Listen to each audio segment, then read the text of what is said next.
بسم اللہ الرحمن الرحیم۔ الصلاۃ والسلام علیکہ یا رسول اللہ و علی آلک و صحابک یا حبیب اللہ۔ الصلاۃ والسلام علیکہ یا نبی اللہ و علی آلک و اصحابک یا نور اللہ۔ آج کے اس دور میں ایک طرف تو اسلام فوبیا کے نام پر یورپ میں مسلمانوں کا قتل کیا جا رہا ہے، تو دوسری طرف یورپی طاقتیں عرصہ دراز سے کبھی قرآن کی بے حرمتی، کبھی ناموس رسالت کی توہین کر کے انہیں بخوبی اندازہ ہو چکا ہے کہ امت مسلمہ انتشار کا شکار ہے، اور نہ ہی ان میں اتنا دم ہے کہ وہ ہمارے خلاف آواز اٹھا سکیں۔ اس وجہ سے پوری یورپی طاقتیں اسلام کے خلاف کھلم کھلا صف آرا ہو گئی ہیں۔ تمام یورپی تھنک ٹینکس، دانشور اور مذہبی طبقہ مسلمانوں کے خلاف ایک بھرپور اور فیصلہ کن جنگ کی تیاریوں میں لگا ہوا ہے، جسے وہ آرماڈیگون کہتے ہیں، اور مسلمان اس جنگ کو ملامت الکبریٰ کے نام سے جانتے ہیں۔ اس بارے میں ہم اپنی پچھلی ویڈیو میں تفصیل سے بتا چکے ہیں۔ حدیث نبوی صلی اللہ تعالی علیہ وآلہ وسلم کا مفہوم ہے کہ اس جنگ میں جو کہ شام کے میدانوں میں لڑی جائے گی، اور یورپ کے اندر یورپی حکمران تمام مسلمانوں کا قتل عام کریں گے، اور یورپ میں کوئی بھی مسلمان زندہ نہیں رہے گا، یہاں تک کہ وہ کسی بچے کو بھی زندہ نہیں چھوڑیں گے۔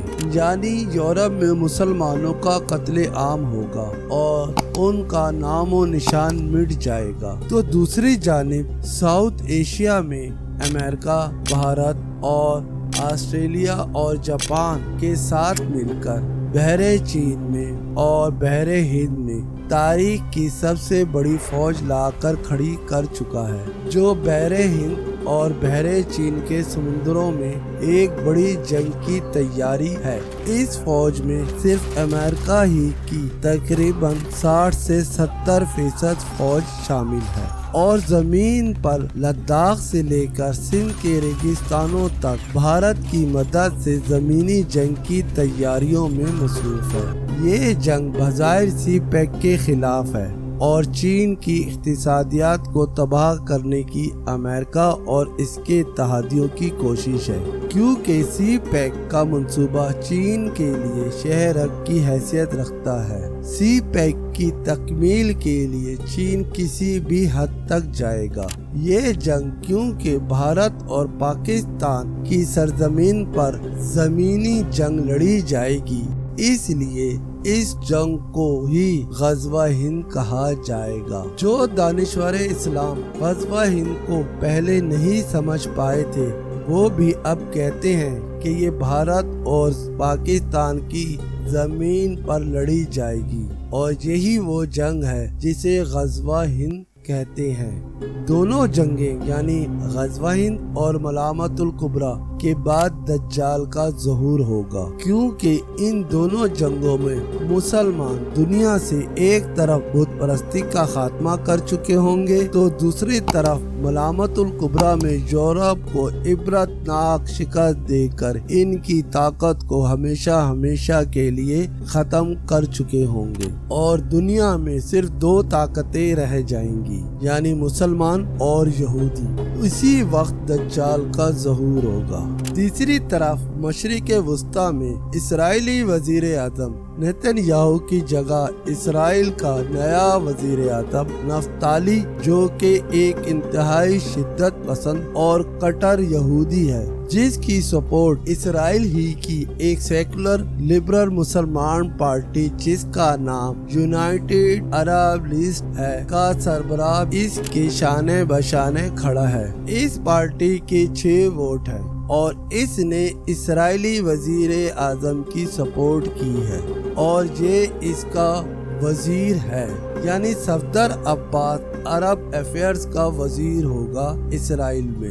یہ مسلمانوں کی تاریخ کا بدترین لمحہ ہے، یعنی 3 تاریخ 2021 جون کو منصور عباس نے اسرائیلی حکومت میں شمولیت کا معاہدہ کیا، جبکہ فلسطین کے شہداء کا کفن ابھی میلا نہیں ہوا تھا۔ یہ عرب سیکولر لبرل لوگ تھے جنہوں نے فلسطین کے مسئلے کو ایک عرب مسئلہ بنایا اور دنیا کے سامنے 70 سال سے اس کو عرب مسئلہ بنا کر ہی پیش کیا، جبکہ یہ عرب کا نہیں بلکہ مسلم امت کا مسئلہ ہے۔ یہی وہ رویہ ہے جس کی وجہ سے خاتم النبی صلی اللہ علیہ وآلہ وسلم نے فرمایا ہے کہ عرب سے عربوں کا وجود ختم ہو جائے گا اور اللہ ان کی جگہ دوسروں کو دے دے گا۔ آپ صلی اللہ تعالی علیہ وآلہ وسلم کی حدیث کا خلاصہ یہ ہے